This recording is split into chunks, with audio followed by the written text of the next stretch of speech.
시청자 여러분 안녕하십니까? 오전 10시 반 프레스룸 라이브 최인영입니다. 유한솔입니다. 살아있는 뉴스를 더 깊게, 더 쉽게 전해드립니다. 먼저 오늘의 뉴스네컷입니다.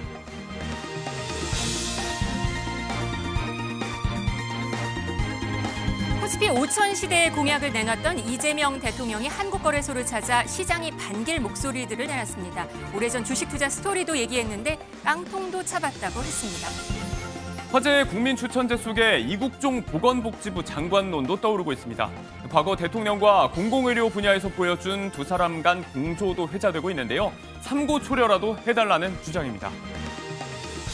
정치권에선 조국 전 대표 사면설 운이 떼어졌습니다. 조국 전 대표의 옥중 서면 인터뷰인데요. 사면 대상자가 될 수 있는 사람이 언급하는 건 적절하지 않다고 했습니다. 천만 탈모인 고민을 해결해달라. 개그맨 박명수 씨가 본인 라디오 프로그램에서 호소했습니다. 지난번과 달리 이번 대선엔 대통령 공약집에 탈모 얘기가 포함되지 않았죠. 이런 얘기도 해봅니다. 오늘도 정치권 소식부터입니다. 프레스룸 라이브 지금 시작합니다. 저도 아주 오래된 지금 휴면 게임인데 제가 90년부터 주식 투자를 시작해가지고 본의 아니게 친구 부탁으로 처음으로 만난 게 소형 작전주. 그게 또 참 첫 주식을 그렇게 만나면 안 되는데 그게 또 성공을 했어요. 또 나도 모르게. 그리고 이제 주식 너무 쉽구나. 그래가지고 소형 잡주를 엄청나게 사고 그야말로 그때 당시도 데이 트레이딩 비슷한 걸 하다가 IMF를 맞이했죠. 그때 제가 풋옵션 매도를 하는 그런 만용을 부리다가 전날 밤에 미국 주식이 폭락을 하는 걸 밤새도록 잠 못 자고 지켜보다가 완전히 깡통을 완벽하게 찼죠. 지금은 물론 이제 공직자라서 못합니다. 네, 이재명 대통령이 취임 이후 첫 방문, 외부 방문 기관으로 한국거래소를 선택했습니다. 이 이야기부터 해보도록 하겠습니다. 김종욱 더불어민주당 정책위 부의장, 강전의 국민의힘 대변인 나오셨습니다. 안녕하세요. 안녕하세요. 네, 이재명 대통령은 한국 주식시장을 투자할 만한 곳으로 만들어야 한다, 바꿔야 한다 이렇게 말을 했습니다. 그러면서 주식 배당으로 생활비를 쓸 수 있게 하고 또 주식시장에서 장난을 치면 패가망신당한다 이런 얘기도 했습니다. 또 앞서 영상에서 보셨는데 자신을 휴면 개미라고 하면서 주식을 잘 안다고 말을 했습니다. 주식시장 이렇게 잘 아는 사람이 하면은 대통령을 하면 공약대로 좀 올라갈 수 있을까요? 공약이 원래 5천이었어요. 예, 잘 아시는 분이 하면 더 낫겠죠, 분명히. 근데 이제 지표는 등장하는 것 같아요. 그러니까 대통령에 당선되고 나서 주가지수가 2,770이었는데 일주일 만에 2,907까지 올라갔고 조만간 3,000까지 올라간다고 하면 우리 주가가 상당히 저평가됐구나라고 하는 것을 알 수 있고 이재명 대통령이 당장 뭘 한 건 없지 않습니까? 그러면 이렇게 올라간다라고 하는 건 우리 경제 상황에 맞지 않게 우리 주가 지수가 상당히 저평가돼 있는데 조금 더 활기와 활력을 집어넣게 되면 올라갈 수 있을 거라는 생각이 들고 주식 지수, 주가 지수가 올라가게 되면 기업의 투자 여력도 생길 수 있고 투자 여력이 생기게 되면 경제가 활성화될 수 있는 여지가 충분히 강화되기 때문에 저는 초반에 징후가 매우 좋긴 좋다. 하지만 이런 상황 같은 경우도 정부나 기업 주체들이 상황을 잘 관리해서 악재가 발생하지 않도록 하고 그다음에 여러 가지 입법이나 제도를 통해서 주식시장이 활성화될 수 있도록 하는 과정에서 좀 힘을 낮췄으면 좋겠다는 생각이 들어서요. 네. 다른 건 몰라도 우리 경제가 좋아지고 우리 국민 특히 개미들이 좋아지는 것이라면 저는 여야가 이런 부분과 관련해서 합심해서 빠른 시일 내에 좀 건강한 형태의 주식시장을 만들 수 있는 것들로 좀 힘을 모아갔으면 좋겠다. 그래야지 올해 내에 3천 넘어가고 내년부터 한 5천 갈 수 있겠구나라는 희망을 갖게 되면 많은 분들이 또 주식에 투자하지 않으시겠어요? 선순환이 가능할 수 있죠. 네, 그럼요. 네. 예, 그래서 그렇게 5천이 되면 누가 돈을 버시는 거예요? 국민들이 돈을 버시는 거니까 저는 그렇게 좀 갔으면 좋겠습니다. 정치와 별개로. 정치와 별개로 주식시장이 사실 가장 빠른 경제 바로미터가 되기도 하니까요. 주식시장이 사실 오르면 그건 좋은 거죠. 좋은 지표죠, 확실히. 그렇죠. 저는 어쨌든 이재명 대통령의 저런 행보들은 아주 긍정적이다라고 생각을 네. 합니다. 저도 이제 한국 증시에 투자를 하다가 모든 것을 이제 미국으로 옮긴 사람으로서 네. 코스피 3000 시대를 넘어서서 지금 뭐 이야기했던 것처럼 5000 시대가 왔으면 좋겠다라고 생각을 하는데 네. 그 과정에 있어서 지금 보여주고 있는 어떠한 청사진들 이런 것들을 구체하기 위해서 민주당이 입법적으로 좀 도와야 되는 것이 아닌가라고 생각을 합니다. 네. 근데 오늘 오전에도 민주당에서 논평 나온 걸 보면 상법 개정안에 대해서 처리를 하겠다라는 형태의 이야기가 나왔어요. 당장 오늘 본회의에서 처리하진 않겠다라고 이야기를 했습니다만 곧 처리하겠다라는 것으로 보입니다. 근데 이런 것들은 어떻게 보면은 뭐 소액주주를 보호한다라고도 할 수 있지만 기업의 입장에서는 굉장히 부담이 되는 것도 사실이거든요. 극단적으로는 단 한 개의 주식만 갖고 있는 분도 여기에 대해서 어떤 회사를 상대로 소송 같은 것을 제기할 수 있기 때문에 입법적인 부분을 돕는 것은 좋지만 약간 속도 조절 같은 것도 필요한 것이 아닌가라고도 생각합니다. 네, 이재명 대통령은 후보 시절 당시에 ETF, 상장지수 펀드에 투자한 본인의 계좌를 보여주면서 주식시장 오르게 하겠다 이런 얘기를 했습니다. 그때 모습 한번 보고 오시겠습니다. 저는 농담이 아니고 예. 뭐 어떻게 될지 모르지만 우리 민주당이 집권을 하면요. 아무것도 안 한 상태에서도 저는 네. 3천 포인트를 넘어갈 거라고 봅니다. 그래서 저는 주식시장에 관심이 정말 많아요. 금융시장에. 그걸 키워야 됩니다. 이게 후보님의 증권 계좌라고요? 이건, 네. 분할 매수. 근데 매월 일정이 그 사서 그래서 오늘 첫 1회분을 산 겁니다. 이재명 후보님의 공약이 코스피 5천 아닙니까? 네. 그럼 지금 한 뭐 2,600, 2,700, 2,500 언저리니까 그럼 2배가 오르는 거잖아요. 이 투자 풍토 완전히 바꿔야 됩니다. 지금처럼 주가 조작이나 하고 뭐 물적 분할 이런 거를 못하게 해야죠. 시장 탈출은 지능순 이러면서도 하도 많이 탈출을 해가지고 다 돌아오게 해야죠. 여러분. 제가 확실히 밀어드리겠습니다. 네. 네, 방금 말씀하신 국장 탈출은 지능순이라고 했는데 빨리 돌아오게 해야겠다고 말했습니다. 5천이 되면은 정말 ETF에 투자한 사람들은 거의 2배를 벌 수 있어요. 그렇죠. 이게 지수랑 연동이 돼서 올라가는 구조니까요. 그렇죠. 뭐 ETF뿐만이 아니라 각각의 주식들도 많이 오르지 않을까라고 생각을 합니다. 경제가 활성화가 된다라는 것은 기업에게도 좋고 그리고 특히 2030 청년 세대에게는 현재로서는 그냥 월급으로는 집을 사는 것도 굉장히 어려운 부분들이 있고 그래서 주식을 공부해서 투자를 하는 분들이 많다는 거죠. 그래서 젊은 층의 자산을 만들어주는 기회로서도 주식시장이 활성화되는 것이 굉장히 좋다라고 생각을 하는데 근데 뭐 배당에 대한 얘기도 대통령이 네. 했습니다. 저도 그것도 굉장히 좋은 정책이라고 생각합니다만 이 배당을 기업에서 하기 위해서는 이것을 국가에서 어떤 압박을 하기보다는 스스로 할 수 있도록 이러한 어떤 시장 경제를 조성해 주는 것이 필요하지 않을까 생각합니다. 네. 지난 대선 과정에서 이재명 당시 후보 같은 경우에는 HMM을 뭐 부산으로 이전하겠다 이런 이야기를 했다가 그게 이제 내부적으로 좀 문제가 됐었던 기억들이 있는데 국가가 기업을 활성화할 수 있도록 그런 토대를 만들어줘야지 어떤 사기업에 대해서 압박하는 형태 이런 것들은 좀 지양해야 되지 않을까라고도 생각합니다. 네, 주가가 오르는 건 반갑지만 이 시장 경제라는 것 그 부분에 네. 있어서는 그걸 지켜야 된다 이 말씀이셨습니다. 어제 이 거래소에 간 자리에서 거래소 직원들과 자유 질문 답도 진행을 했는데요. 뭐 긴장한 직원을 향해서 또 이런 말을 해서 또 화제가 됐습니다. 한번 보시고 오겠습니다. 이렇게 대통령님을 만나 뵙게 돼서 영광스럽고 또 한편으로 제가 처음 진행을 말씀을 드리다 보니까 좀 긴장되는 면도 있습니다. 편하게 하세요. 형이다 이렇게 생각하고. 아까 얘기했던 것 중에 조사를 해서 빠져나가면 시장에 충격을 준다. 선의의 우리 투자자들이 피해 볼 수 있으니까 까지만 얘기했거든요. 어떻게 하자는 거예요? 계좌 동결하자? 형이라 생각해라 이러면서 얘기를 해라 이런 말은 했는데 또 듣다 보니까 뭐 직원들의 의견을 좀 구체적으로 달라 이런 질문들도 좀 했어요. 예, 그러니까 뭐 형이라기보다는 좀 막내 삼촌으로 생각하라고 했으면 좋았을 것 같다는 느낌이 들긴 하는데 말씀하신 것처럼 상당히 예를 들면 권위적인 리더십보다는 수평적 리더십을 존중한다라는 생각이 들고요. 그다음에 의전보다는 일 중심으로 가고 있다. 저는 그래서 좀 기존에 있었던 대통령의 리더십과는 다른 리더십을 좀 구축하려고 한다는 생각이 들고요. 또 네. 본인이 성남시장이나 경기도지사 시절에 실질적인 일들을 다 해왔기 때문에 일이 어떻게 전개되는지에 대한 프로세스를 다 알고 있는 상황이에요. 따라서 지금 상황들을 보게 되면 현장형, 그다음에 실무자들의 직접적인 얘기를 통해서 자, 중간 관료들이 아니어도 현장에서 어떤 일이 벌어지고 있는 건지를 직접적으로 파악함으로써 어떤 단계적인 시간 자체를 줄이는 효율성들을 추구한다라는 생각이 들어서 제가 볼 때는 이거 공무원들 쉽지는 않겠다 이런 생각은 들기는 합니다. 네. 그렇다고 하더라도 지금 위기의 시대에 적어도 그런 어떤 관료적인 단계적 접근이 아니라 실무적으로 문제를 해결하는 방법들이 위기를 극복하는 가장 중요한 내용 중에 하나고요. 본인 스스로도 지금 주식 문제와 관련해서 깡통도 차보고 돈도 벌어봤던 경험들이 분명히 있기 때문에 네.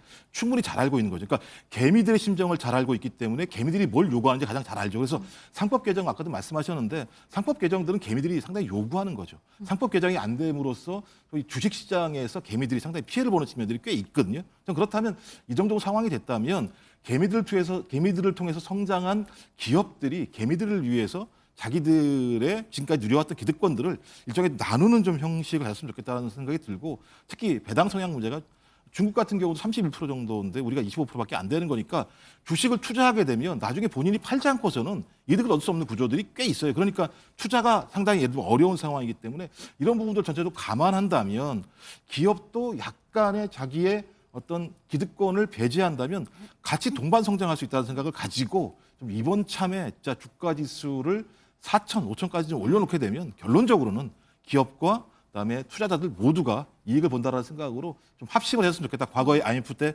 저희가 좀 금은 모으기 운동을 했던 것처럼 좀 주가 지수를 올려주기 위해서 다 함께 좀 협력을 했으면 좋겠다 이런 생각이 듭니다. 근데 이 주식 시장이라는 게 사실 굉장히 예민하기도 하고 또 뭐라고 할까요? 굉장히 냉정하기도 한 곳이잖아요. 그러니까 기대감에 들뜬 시장은 아마 조만간 그 실체를 좀 요구할 것이다. 이런 지적도 있어요. 좀 어떤 구체적인 방안들도 좀 나와야 할 것 같습니다. 근데 취임 초부터 이렇게 열심히 일한 탓에 대통령실 직원들은 지금 과로로 쓰러지는 사람이 나타났다고 합니다. 이 대통령이 직접 SNS에 글을 올리면서 안타깝고 무거운 책임을 느낀다. 이런 글을 어젯밤에 올렸습니다. 인원은 없는데 좀 업무가 몰려서 이런 건가요?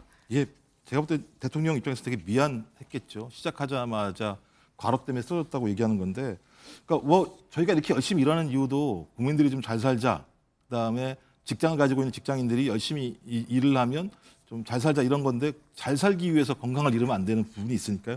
말씀하셨던 것처럼 인수위가 없다 보니까 이 단계적으로 한 2달 정도의 기간 동안 충분히 뭔가 단계적으로 준비를 해서 업무를 배치하고 조각하고 그다음에 일의 프로세스를 만들어가는 과정들이 없다 보니까 당연히 인력이 없죠. 일은 많죠. 특히 보니까 이분이 좀 인사검증 쪽을 담당했던 것 같은데요. 이 인사검증 문제 같은 경우에 매우 예민하고 중대한 문제가 많이 있습니다. 그러니까 정확히 인사검증이 안 되게 되면 그 인사검증 하나 때문에 정부 자체에 대한 신뢰가 떨어지는 부분이 꽤 많아서 아마 압박 강도도 굉장히 셌을 거라는 생각이 들기는 합니다. 네. 빨리 좀 건강하게 쾌차했으면 좋겠다는 생각이 들고요. 뭐 가장 중요한 부분들은 건강을 찾으면서 일도 할 수 있는 밸런스가 되게 중요하다는 생각이 들었어요. 네. 빨리 쾌차했으면 좋겠습니다. 네. 그리고 대통령께서도 일을 하는 직원들에게 조금은 약간의 좀 여유를 주셨으면 좋겠다. 워낙 좀 속도감을 강조하는 네. 부분이 분명히 있기 때문에 그 속도감이라고 하는 게 압박으로 다가올 수 있거든요. 즐거움으로 다가올 수 있도록 좀 환경을 좀 만들어줬으면 좋겠다 이런 생각합니다. 열심히 일하는 거는 좀 반가운 소식이죠. 그렇죠. 이 대통령 취임 직후부터 야근에 고강도 회의를 진행을 하면서 이런 모습을 보였는데요. 과거 이게 성남시장 시절, 경기지사 시절에도 이랬다고 합니다. 그 목소리 한번 듣고 오겠습니다. 저는 경기도지사 재임 시절에 도지사 비서관으로 일하면서 예. 그걸 또 같이 봐왔던 사람이고 예. 흔히 말해 이제 출근도 안 하던 대통령을 보다가 퇴근을 안 하는 대통령을 보는 시절이 된 것 같습니다. 그 말인즉슨 이 책상 앞에 앉아가지고 열심히 일하는 것도 있지만 퇴근해서도 이재명 대통령 특성상 계속 핸드폰을 보고 계십니다. 이재명 대통령 특성상 계속 퇴근해서도 핸드폰을 보고 있다고 했습니다. 오늘 아침에 홍정민 전 의원이 SNS에 글을 올렸어요. 사진이랑 올렸는데 잠만 안 주무시는 것이 아니라 먹는 것도 잘 드시지 않는다. 이동 중에 말랭이로 끼니를 때우는 일, 이런 사진도 좀 올렸습니다.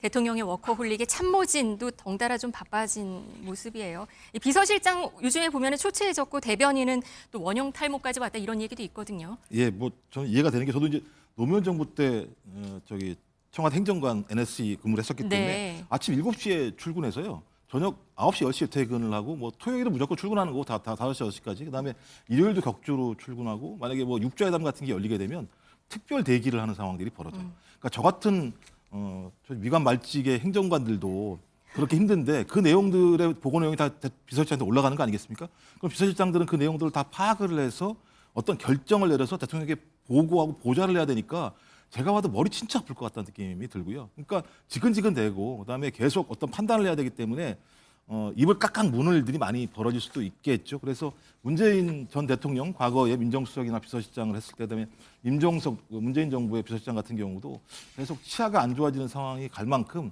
대통령실에 있는 참모들의 압박감이 매우 강합니다. 근데 이제 문제는 그렇게 하지 않으면 위기를 돌파할 수도 없고 국정을 운영하기도 되게 어려운 측면들이 있기 때문에 어쩔 수 없이 감내해야 될 몫이 아닌가라는 생각이 들고요. 대신 이런 전례들이 있으니까 스스로 좀 건강을 잘 챙길 수 있도록 노력했으면 좋겠다 이런 생각이 듭니다. 네, 강유정 대변인 얼굴 방금 화면 보시면 좀 모습도 많이 달라졌어요. 처음과 지금은 좀 초췌해진 모습이기도 합니다. 초췌해졌어도 저렇게 네. 하는 모습이 열심히 일을 하는구나라는 네. 생각을 가지면 국민들이 좀 신뢰감을 가질 수 있긴 하겠습니다만 본인은 얼마나 힘드시겠습니까? 저렇게 하고 있는 게. 예. 애처롭습니다. 네, 알겠습니다. 그러니까 좀 공직을 맡을 인물들 좀 빨리 뽑아서 자리에 인사가 좀 잘 갖춰지면은 좀 편해지지 않을까 이런 얘기가 나오고 있는데 빨리 그 인물들을 찾는 게 급선무일 것 같습니다. 근데 그제부터 국민 추천제라는 게 도입을 한다고 대통령실이 발표를 했거든요. 그러면서 국민들의 관심이 매우 뜨겁다고 합니다. 대통령실 브리핑 내용 한번 보고 오시겠습니다. 국민 추천제 진짜 일꾼 찾기 프로젝트에 대한 국민 여러분의 관심이 뜨겁습니다.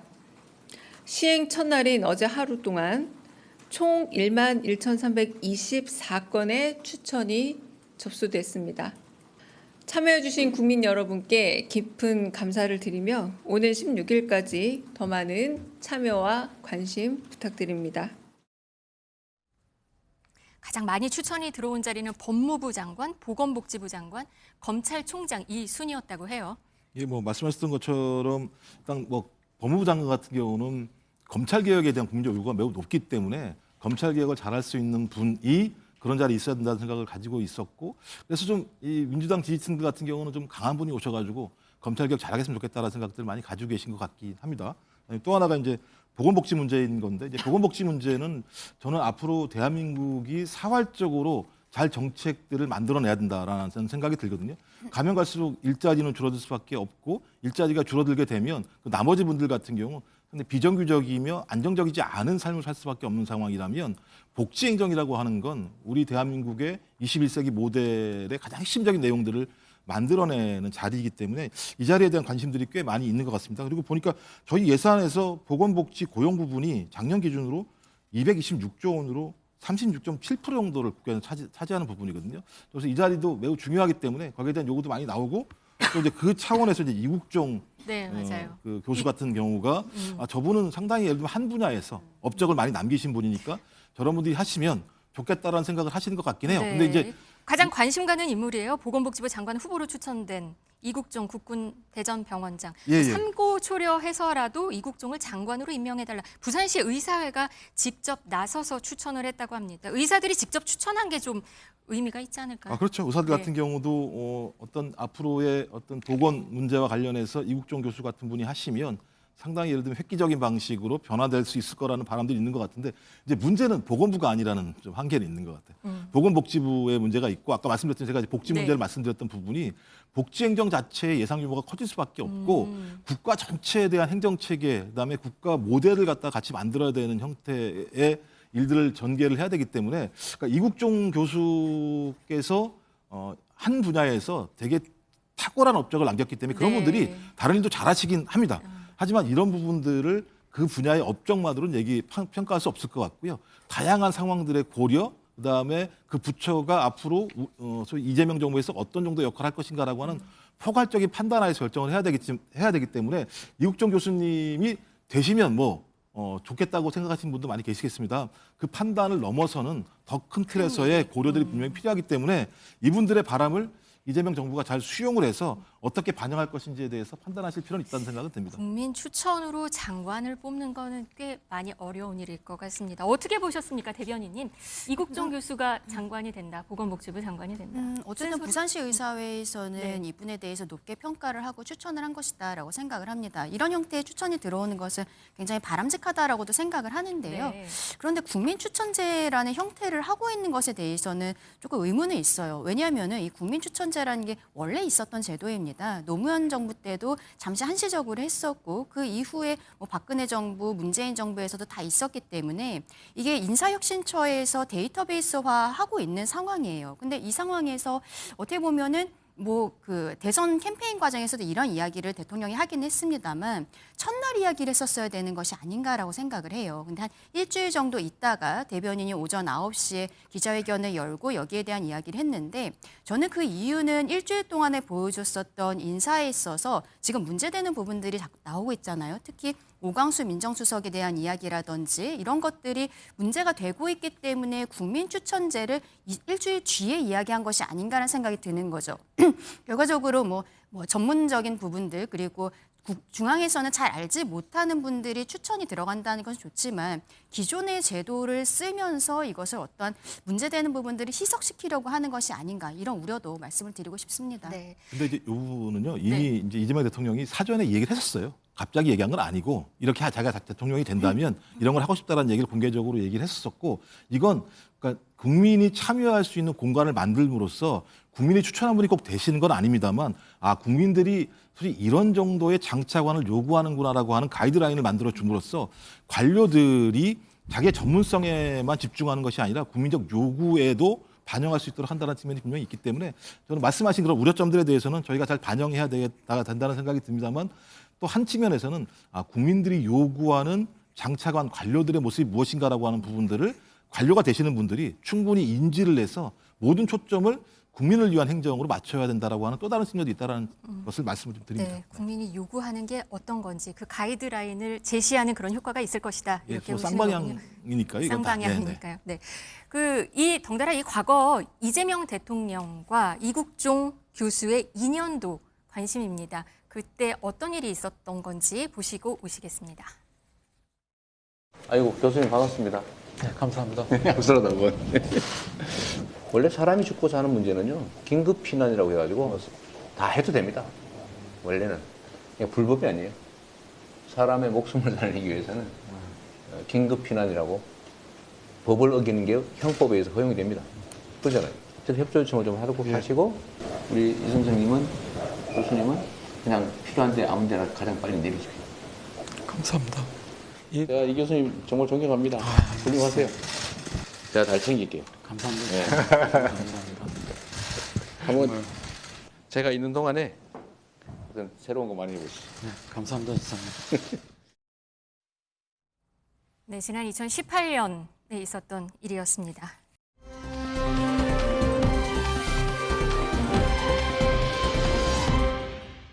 네, 이재명 대통령 취임한 지 지금 9일 이제 지났습니다. 취임한 지 얼마 되지 않았는데 정치권에서는 지금 조국 전 대표 사면설이 떠오르고 있습니다. 어제 우상호 정무수석이 조국 혁신당을 예방한 자리에서 이런 발언이 나왔는데요. 어떤 내용인지 보시고 오겠습니다. 저희 조국혁신당은 계속해서 대선 과정도 그랬지만 내란 극복 과정에서 계속 다른 당이지만 같은 당처럼 내란 세력에서 맞서 싸우는 그런 세빙선으로 계속 노력을 해왔습니다. 조국혁신당에 있는 동지들이 자기 선거처럼 뛰는 모습을 보면서 너무 감동받았습니다. 또 개인적으로도 조국 전 장관은 저하고 워낙 절친했던 그런 사이이고 그래서 지금 좀 아픈 과정을 갖고 있습니다만 어쨌든 저의 우정 또 저의 마음 또 이런 아픈 마음 이런 것들도 정치검찰 피해자들의 회복이 필요하다는 국민과 당원들의 뜻을 이번에 전달했다. 가령 예를 들어서 1심에 지금 재판을 받고 계신 분들에 대해서는 공소권과 기소와 관련돼서 조치가 좀 필요할 수 있고요. 형이 확정된 분들에 대해서는 사면 복권의 문제가 있기 때문에 네, 조국 전 대표는 작년 12월에 대법원에서 징역 2년의 실형을 확정받고 수감 중인 상황입니다. 조국 혁신당 이 내용이 이렇게 있어요. 좀 검찰권 남용의 피해자라며 사면 복권해야 된다. 이런 기대감을 좀 노골적으로 드러내고 있는 것 아닌가라는 생각도 있거든요. 일단 말씀하셨던 것처럼 윤석열 정부 하에서 검찰이 정치적인 수사를 했다. 그다음에 수사 내용 자체가 반인권적이며 권력지향적이었다라고 하는 부분들이 대부분 사실로 좀 드러나고 있다는 생각이 들고 그런 상황이기 때문에 당연히 검찰 수사에서 피해를 본 사람들에 대해서 국가와 정부가 어떤 형태로든지 구제해야 된다라고 하는 측면들이 분명히 있습니다. 근데 그 내용은 하나는 저희 검찰과 사법권의 남용에 대해서 제도적으로 막아내는 문제가 있겠죠. 또 하나는 그런 과정에서 기소 또는 재판 과정에서 피해를 보신 분들이 있겠죠. 그분과 관련된 포괄적인 접근, 포괄적인 판단, 그다음에 어떤 대책을 세울지에 대한 문제를 저희가 고민을 해야 된다는 생각이 듭니다. 그렇다고 하더라도 이 부분이 선거에서 함께했기 때문에 사면해야 된다는 논리로 가기는 어렵다는 생각이 들어요. 이걸 좀 분리할 필요가 분명히 있다. 그래서 어떤 검찰권 남용으로 피해를 본 분에 대해서 어떻게 할 것인가에 대한 부분 하나하고 선거에서 협조했던 부분들과 관련해서는 더 좋은 정부, 더 좋은 국회를 만드는 과정을 통해서 국민에게 보답하는 두 가지의 길이 분명히 있기 때문에 저는 차근차근 지금 이제 이재명 정부 시작한 지 일주일밖에 안 된 상황이거든요. 저 조국 혁신당의 마음은 알겠습니다. 조국 혁신당 그 초대 당대표가 지금 감옥에 있는 상황이기 때문에 그런 부분과 관련해서 빠른 시일 내에 본인 사면 복권을 통해서 정치 활동을 전개하게 해달라고 하는 요구들은 충분히 이해할 수 있겠습니다만 일주일 정도가 지났고 사면 관련해서 상당히 지금 존재하고 있는 프로세스가 분명히 있기 때문에 그런 절차들을 지켜갔을 때 국민들이 사면을 한다고 하더라도 충분히 납득할 수 있는데 그렇지 않고 조국 혁신당이 제기를 하니까 이재명 정부가 즉각 수용했다는 방식으로 했을 때 오히려 사면이라고 하는 것이 국민 통합보다는 서로 간의 갈등을 야기할 수도 있는 측면이 있기 때문에 저는 이 부분은 좀 차근차근 단계를 밟으면서 접근하는 것이 타당하다고 생각합니다. 대변인님은 어떻게 보셨습니까? 이게 정권 초부터 사실 조국 전 대표의 사면을 살짝 띄우면서 본격적인 대선 청구서를 내미는 거다. 이 지금 영상이 처음이 아니죠. 이재명 대통령이 취임 선서하고 그날 오찬을 당대표들과 했을 때 그때 김선민 대표가 처음에 일어나서 마이크 잡고 한 이야기가 이 자리에 조국 대표께서 같이 있었으면 참 좋았을 것 같다라는 이야기를 한 뒤에 축하드립니다 이런 이야기를 했었거든요. 그때부터 저는 청구서가 올 것이라고 생각을 했습니다. 근데 다만 여기에 대해서 민주당은 절대로 받아주면 안 된다라고 생각을 해요. 이번 선거 과정에서 조국 혁신당이 이재명 대통령 만들기에 물론 열심히 한 것은 사실입니다만 어떻게 보면은 초반에는 오픈 프라이머리 형태로 함께 경선을 하자, 함께 후보를 내자라고 했지만 민주당에서 받아들이지 않았죠. 그러니까 조국 혁신당이 일방적으로 어떻게 보면은 이재명 대통령 만들기에 함께한 것이고 민주당 측에서 그것을 강하게 요구했다거나 그런 것도 아닙니다. 그리고 지금 상황에 있어서 만약에 조국 대표에 대해서 사면 복권 이런 절차들이 이루어지게 된다면 국민들이 다시 반으로 갈라질 수밖에 없어요. 이재명 대통령이 당선이 되었을 때 그 득표율을 보면은 러프하게 봤을 때는 반 정도였습니다. 아직도 반 정도의 국민들께서는 이재명 대통령에 대해서는 좋게 생각하지 않으시는 분들이 있는 거예요. 근데 그 과정에 있어서 가장 큰 것은 이재명 대통령의 사법 리스크였는데 그런데 본인에 대해서 방탄하는 것이 아니냐. 여러 가지 입법을 민주당이 추진하는 것에 대해서 거부감을 갖고 계신 국민들이 계신데 이 상황에서 조국 대표를 이렇게 다시 나오게 한다는 것은 대한민국 사법체계를 완전히 무력화하는 걸로 보일 수 있거든요. 민주당이 이 청구서를 받을 이유 자체도 없고 이것을 받으면은 전국이 다시 경랑성으로 들어간다. 저는 절대 받으면 안 된다라고 생각합니다. 이런 와중에 조국 전 대표가 옥중에서 서면 인터뷰를 하나 했어요. 자신의 사면, 복권 문제를 놓고 사면 대상자가 될 수 있는 사람이 언급하는 건 적절하지 않다. 이렇게 말을 하면서 독방에서 겸허한 마음으로 과거에 대한 성찰과 미래에 대한 구상에 집중하고 있을 뿐이다. 그러면서 윤석열 정권은 이승만의 극우, 박정희의 군동원, 이명박의 탐욕, 박근혜의 무능의 음주와 무속에 의존했다. 이런 얘기도 했습니다. 서면 인터뷰에서 어떻게 보셨습니까?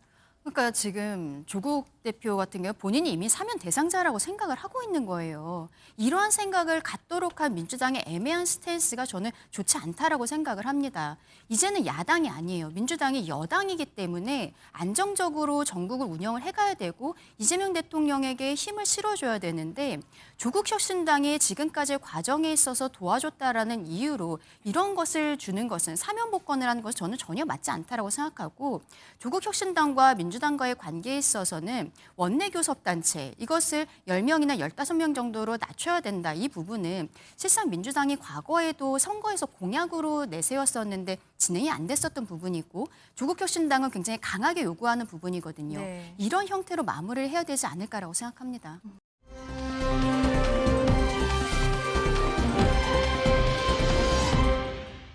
어제 오전에는 법원 앞에서 현장 의총을 열면서 오랜만에 대여 투쟁의 목소리를 모았었습니다. 어제 예정돼 있었던 국민의힘의 의원총회는 2차례였죠. 오후의 의총에서는 이른바 당 쇄신안에 대한 논의가 있을 예정이었는데 의총 개최 40여 분을 앞두고 돌연 취소됐습니다. 어제 국민의힘 상황을 좀 돌아보기 전에요. 잠시만 저희가 지금 용산 대통령실에 연결해서 지금 강유정 대변인의 브리핑을 들어보도록 하겠습니다. 목소리 한번 들어보시죠.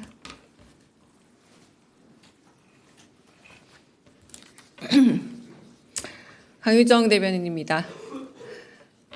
먼저 특검 임명 관련 브리핑하겠습니다. 대통령실은 어제 우원식 국회의장으로부터 내란 특검법과 김건희 특검법, 최상병 특검법 등 이른바 3특검 법안에 대한 특별검사 임명 요청을 받았습니다.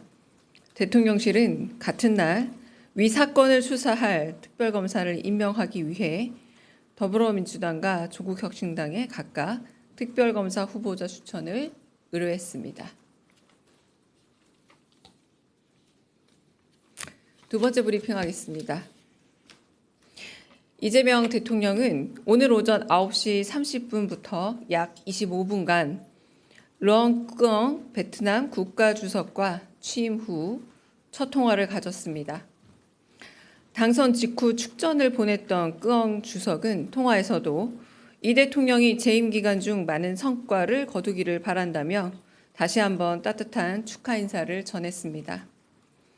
이 대통령은 양국 관계가 1992년 수교 이후 교역, 투자, 인적 교류 등 제반 분야에서 눈부시게 발전해온 것을 높이 평가하고 앞으로도 한 베트남 포괄적 전략 동반자 관계를 더욱 발전시켜 나갈 수 있도록 끄엉 주석과 긴밀히 협력해 나가기를 희망한다며 밝혔습니다.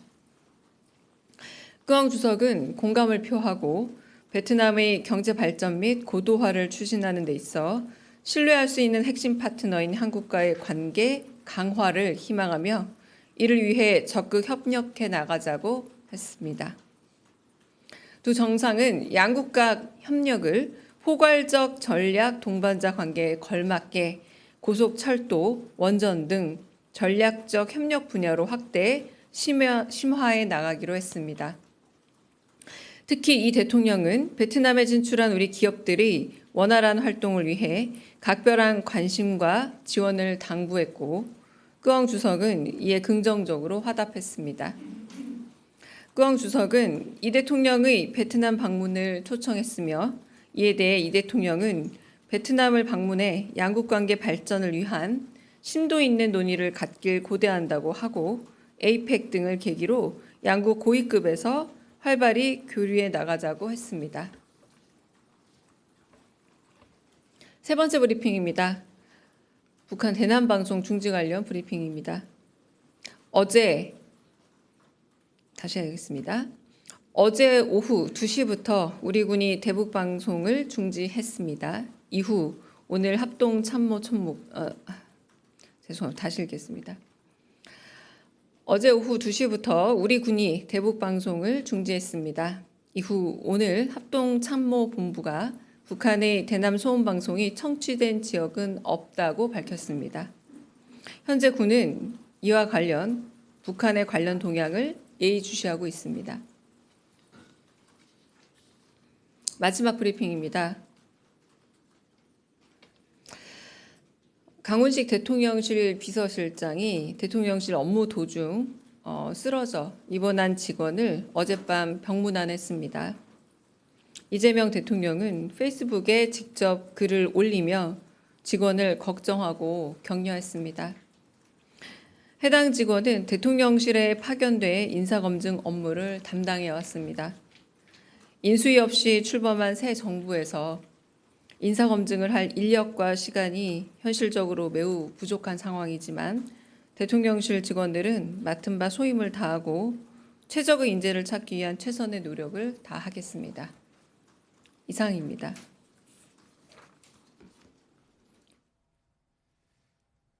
네, 이 시각 용산 대통령실을 연결해서 강효정 대통령실 대변인의 브리핑 한번 들어봤습니다. 크게 4가지로 정리를 해볼 수가 있을 것 같은데 우원식 국회의장으로부터 1호 공포 법안으로 공포가 된 3대 특검법에 대해서 특검 후보자 임명 요청을 받았다.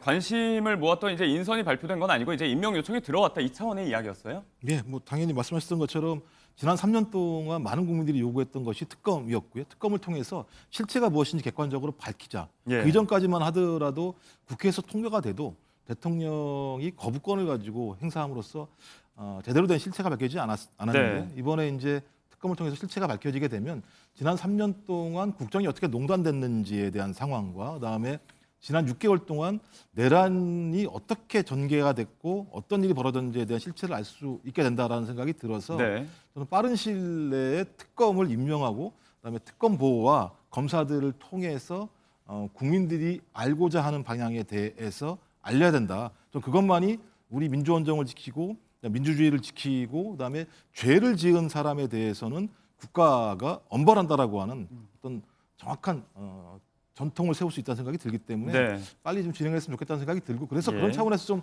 국민의힘에서 좀 반대를 하지 않았으면 좋겠어요. 그러니까 이 특검을 갖다가 정치보복이라고 생각을 하시면 안 되는 거죠. 네. 왜냐하면 그 내용이 들어있지도 않고 또 국민의힘 내부에서 그런 일이 없었다고 말씀을 하시기 때문에 특검에 좀 같이 동조하심으로써 국민들이 요구하고 있는 실체를 밝히는 것에 함께 하신다면 네. 국민의힘에 대해서도 국민들이 바라보는 시각이 좀 더 관대해지지 않을까 이렇게 생각을 합니다. 이외에도 이제 베트남 국가주석과의 통화 사실을 2번째 브리핑 의제로 언급을 했습니다. 전날 이제 체코 페트르 총리와의 통화 이후에 관심을 모았던 러시아와의 통화보다는 이제 베트남 쪽으로 먼저 상견 내용식의 통화가 이루어졌다는 이야기가 있었고 저희가 조금 전에 이야기했던 이 경무 속의 의식을 잃고 병원에 실려갔던 대통령실 직원 관련 얘기를 언급하면서 인수위 없이 출범한 새 정부에서 인력난 문제도 다시 한번 이야기를 했습니다. 어제 또 대북 확성기 방송이 대통령의 지시로 중지가 되면서 이 부분에 대한 논란도 좀 있었고요. 이게 중지냐 중단이냐 말도 있었는데 중지로 좀 정리를 한 상황이었고 크게 이렇게 4가지로 정리가 가능할 것 같습니다. 저희가 준비한 처음 소식, 국민의힘 소식으로 좀 다시 돌아와서 일단 이 얘기 먼저 해보도록 하겠습니다. 어제 의총, 본회의가 예정돼 있었지만 없어졌고 이제 다 가고 없기 때문에 권성동 원내대표가 이제 어떻게 보면 일방적으로 취소 통보를 한 셈인데 이 과정에서 김용태 비대위원장은 패싱된 거 아니냐. 역시 또 갈등으로 비칠 만한 그런 양상이 있기 때문에 이런 걸 좀 피하기 위해서 취소하겠다라는 명분이었는데 오히려 갈등을 좀 불러일으키는 모양새입니다.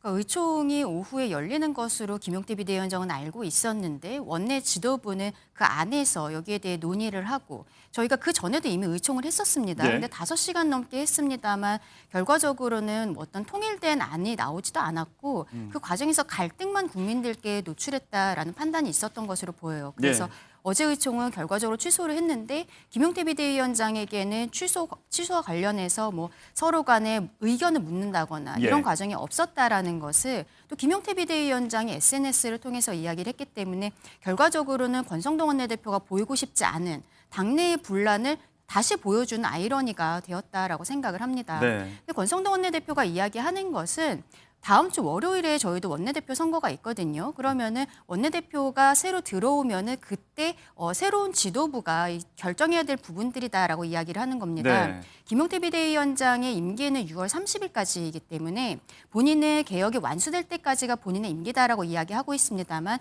일단은 당원 당규상은 6월 30일까지가 맞습니다. 그리고 다음 주 월요일에 새로 들어오는 원내대표가 그럼 7월 1일부터 비대위원장 김용태 비대위 체제를 계속 갈 것인지 혹은 다른 비대위 체제로 갈 것인지 그리고 뭐 전당대회는 언제 할지 이런 것들을 결정하는 것은 새로운 원내지도부에서 해야 되는 거거든요. 원칙적인 이야기를 하면서 이게 취소가 된 것이지만 결과적으로는 서로 간의 소통이 부족했던 모습들을 국민들께 보인 것은 참 송구스럽다라고 생각합니다. 당 내부에서 이렇게 교통 정리가 잘 안 되고 있고 조금 전에 보신 것처럼 1호 법안으로 3대 특검이 공포가 돼 있기 때문에 이 배경 속에서 말이 무성했던 정당 해산론이 다시 고개를 들고 있습니다. 멀리 하와이에서 홍준표 전 시장이 공을 쏘아 올렸는데 박홍근 의원이 또 대표 발의를 관련법을 발의를 했어요.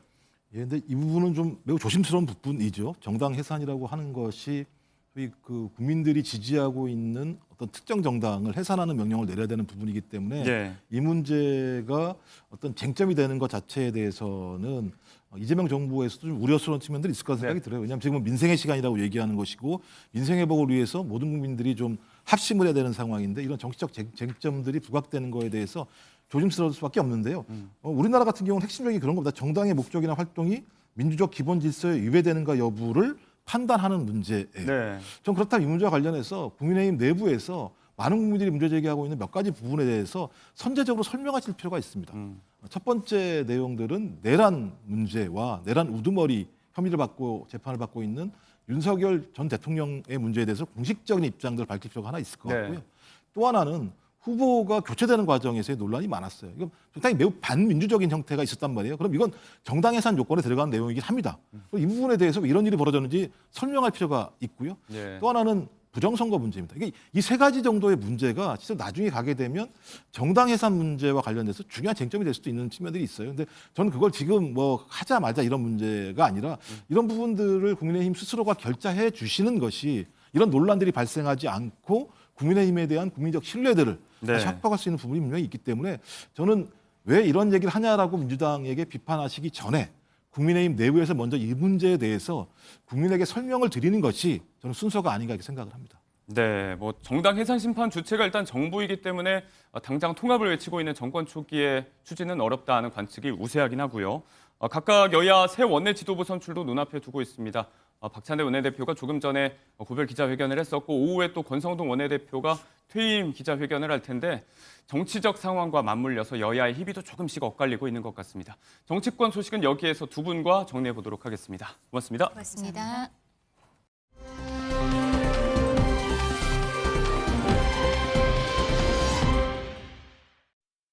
이재명을 뽑는다고요? 이재명은 심는 겁니다.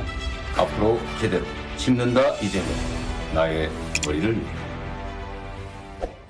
저는 기본적으로는 책임지는 게 맞다고 보고 정말 수없이 많은 사람들이 현실적으로 고통받고 있다면 그들을 굳이 배제해서 이렇게 섭섭하게 할 필요는 없다라는 생각이 듭니다.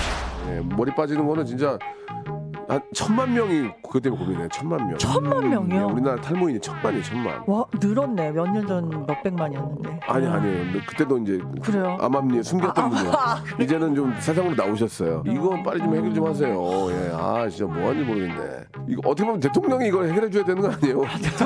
대통령이요? 아니 왜냐면 온 국민의 1000만 명이 고민하고 있는데 그럼 진짜 1000만 명이 고민하고 있잖아. 이거 해결해 주면 난리 난다니까 진짜. 다른 거 걱정이 아니라. 예, 자, 뭐 우스갯소리로 한 얘기였고요. 네, 앞서 보신 이재명 대통령 당시 후보의 모습은 지난 20대 대선에 공약이 포함이 됐던 탈모약 이야기였죠. 이번에는 공약집에 들어가지 않았는데 연예계 한켠에서 또 이런 민원이 접수되기도 했습니다. 관련 이야기 박진아 아나운서 그리고 양지민 변호사 두 분과 함께 나눠보도록 하겠습니다. 어서 오세요. 안녕하세요. 이제 탈모 인구가 1000만이 넘었나 봐요. 1000만 인구의 탈모인들을 대표해서 박명수 씨가 이렇게 본인 라디오 프로그램에서 일종의 호소를 했습니다. 네, 그렇습니다. 박명수 씨가 라디오 방송을 진행하고 있는데 한 청취자의 사연이 들어왔어요. 가족들 모두가 탈모로 고민한다 이런 내용을 듣고 참 사연이 재밌는데 욕실에 널어둔 가족 모두의 가발 때문에 깜짝깜짝 놀란다라는 이 라디오 사연을 듣고 박장대소 하면서 라디오 방송에서 박명수 씨가 공감을 했었던 건데요. AI도 나오는 세상인데 머리털 나는 건 왜 개발이 안 되냐라고 반응을 했습니다. 네. 정말 이 부분에 대한 연구가 이뤄지면 더욱더 활발하게 많은 분들이 공감을 할 것 같다 이런 얘기도 했는데요. 그러면서 20대 대선에서 공약으로 발표가 됐었던 이 탈모 공약을 네. 언급을 하기도 했습니다. 대통령이 이거 해줘야 되는 거 아니냐 이렇게 얘기를 하면서 1,000만 명의 국민이 고민하고 있을 거다 이런 말도 전했습니다. 다만 이제 우스갯소리라고 수습을 하긴 했는데 또 이런 이야기가 아주 터무니없게 들리지 않는 이유가 지금 말씀하신 것처럼 지난 20대 대선에서는 많이들 기억을 하실 겁니다. 이재명은 씹는 겁니다. 탈모 관련 공약이 또 포함이 됐었는데 이번 대선에는 포함이 되지 않았잖아요. 그렇죠. 이번 대선에는 포함이 되지 않았습니다. 20대 대선만 하더라도 이재명을 뽑는 게 아니라 심어달라 뭐 이렇게 이야기를 해서 정말 많은 탈모인들의 이제 열광을 불러 일으키기도 했는데요. 이번에는 사실 생각을 가지고 있다라는 이야기도 있었는데 결국에는 공약집에는 포함이 되지 않았고요.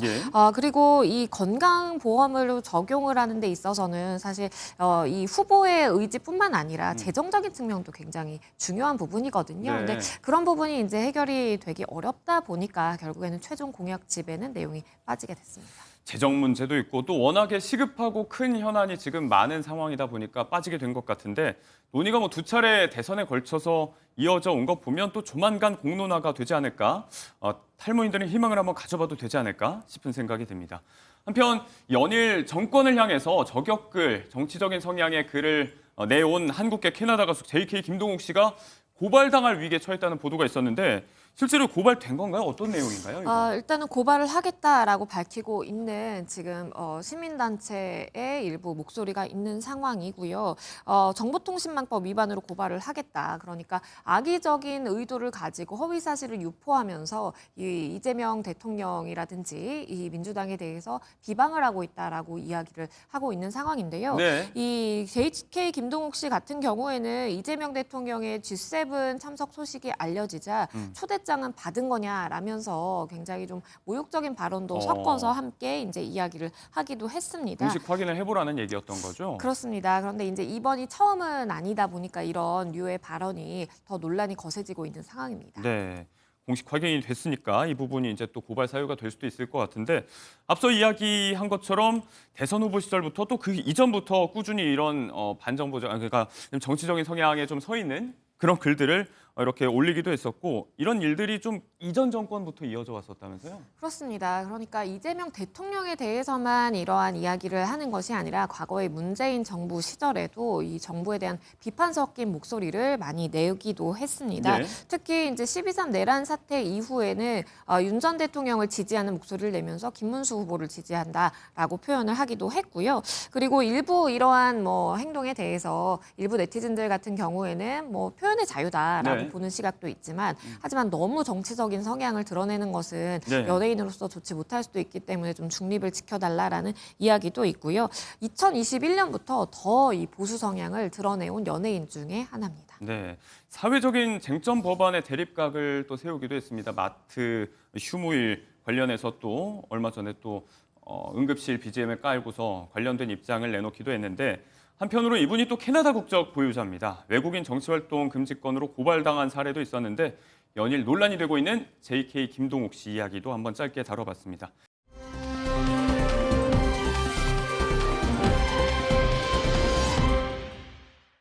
분위기를 이제 좀 바꿔서 가보도록 하겠습니다. SNS상에서 화제가 된 영상이 하나 있는데요.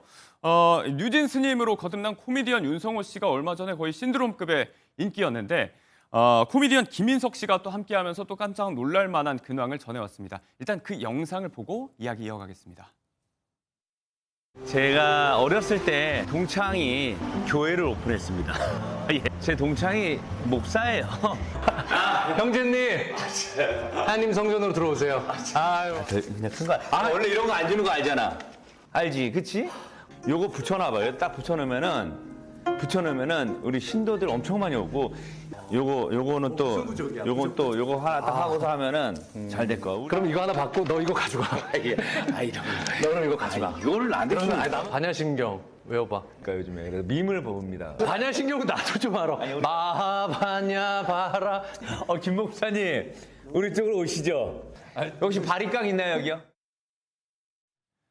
네, 김인석 씨의 모습 정말 오랜만에 보는데 요즘 좀 뜸하다 했더니 본격적으로 어떻게 목회자의 길을 걷게 된 건가요?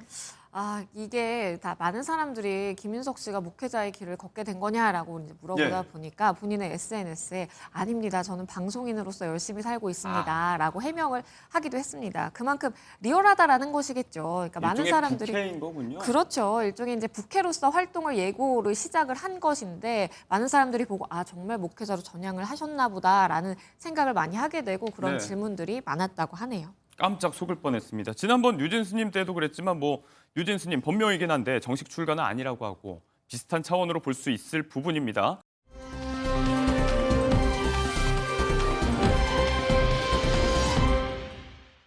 요즘 이렇게 방송 유튜브 보면 부캐 활동 굉장히 활발하게 하는 분들이 많이 계신데 자, 부캐 이야기하면 또 대표적으로 떠오르는 분이 있습니다. 유튜버 랄랄 씨의 부캐가 조금 더 배보다 배꼽이 커진 측면이 있어요. 자, 랄랄의 부캐 오명화 어머님 영상 한번 보고 오겠습니다. 궁뎅이가 어쩐다고 뭐라 하나요? 뱃살이 어쩐다고 뭐라 하나요? 진짜예요. 잘한다. 이렇게 지금 한 50대 초반? 58년생 개띠. 아니 근데 어떻게 애를 낳지? 남편이 젊고 하니까 낳지. 인공수정? 아이 자연으로 됐어. 대단하다 얘는 진짜. 안녕하세요. 랄랄입니다. 92년생.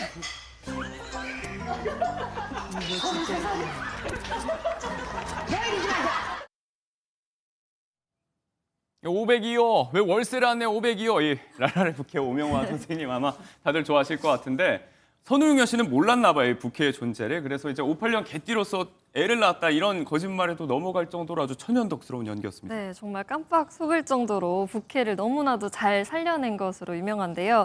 랄라 씨는 사실 부캐 3종 따라하기라는 챌린지를 만들어낼 정도로 정말 부캐를 만들어내고 또 영향력을 발휘하는 데 있어서 상당합니다. 강화무쌍하죠. 네, 네일샵 직원도 있고요. 성형외과 실장에 방금 보셨듯이 부녀회장도 있고요. 이렇게 세입자들의 항의 전화에 되게 유난이다 정말 이러면서 이 건물주의 특유의 포인트라든지 각 분야의 특유의 이런 말투를 매력적인 부분을 잘 살려냈기 때문에 많은 사람들의 사랑을 받을 수 있지 않을까 싶습니다. 그리고 최근에는요, 90년대 음악 방송에 나올 법한 가수로 데뷔를 했는데요. 나왔어요. 실제로 9일에 이 곡을 발표를 했어요. 제목은 아니라고 말해요라는 제목인데요. 이 제목도 참 90년대 음악 방송스럽습니다.